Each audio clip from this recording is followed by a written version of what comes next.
Hello. 18, 12, 15 X എന്നിവയുടെ ശരാശരി 17 ആയാൽ എക്സിൻ്റെ വിലയെന്ത്? നമുക്ക് എക്സിൻ്റെ വാല്യൂ ആണ് ഫൈൻഡ് ചെയ്യേണ്ടത്. നമുക്ക് ശരാശരി കണ്ടുപിടിക്കാനുള്ള ഇക്വേഷൻ അറിയാം. ശരാശരി എന്ന് പറയുന്നത് തുക ബൈ എണ്ണമാണ്. നമുക്കിതിലേക്ക് വാല്യൂ സബ്സ്റ്റിറ്റ്യൂട്ട് ചെയ്ത് കൊടുത്താൽ മാത്രം മതി. അങ്ങനെ നമുക്ക് എക്സ് ഫൈൻഡ് ചെയ്യാൻ പറ്റും.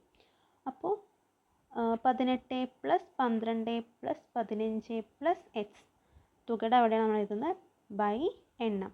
എണ്ണം എന്ന് പറയുന്നത് 4 ഈക്വൽ ടു ശരാശരി എന്ന് പറയുന്നത് 17. ഓക്കെ, ഇപ്പോൾ നമ്മൾ വാല്യൂ സബ്സ്റ്റിറ്റ്യൂട്ട് ചെയ്ത് കൊടുത്തു. ഇപ്പോൾ 18 + 12 + 15 എന്ന് പറയുന്നത് 45 ആണ്. 45 + എക്സ് ബൈ 4 ഈക്വൽ ടു 17. നമുക്കിത് ഒറ്റ സ്റ്റെപ്പിൽ എക്സിനെ ഫൈൻഡ് ചെയ്യാം. നമുക്ക് സ്റ്റെപ്പ് ബൈ സ്റ്റെപ്പ് ആയിട്ട് പോവാം. അപ്പോൾ 45 + എക്സ് ഈക്വൽ ടു 4 അങ്ങോട്ട് കൊണ്ടുപോകുമ്പോൾ ഇൻറ്റു ആവും. 17 × 4 ആവും. 68 എന്ന് നമുക്ക് കിട്ടും.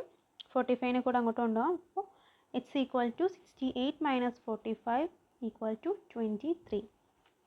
സിംഗിൾ സ്റ്റെപ്പിൽ നമുക്ക് അങ്ങോട്ട് കൊണ്ടുപോകാം. ഇത് നമ്മൾ സ്റ്റെപ്പ് ബൈ സ്റ്റെപ്പായിട്ട് ചെയ്യുന്നതേ ഉള്ളൂ.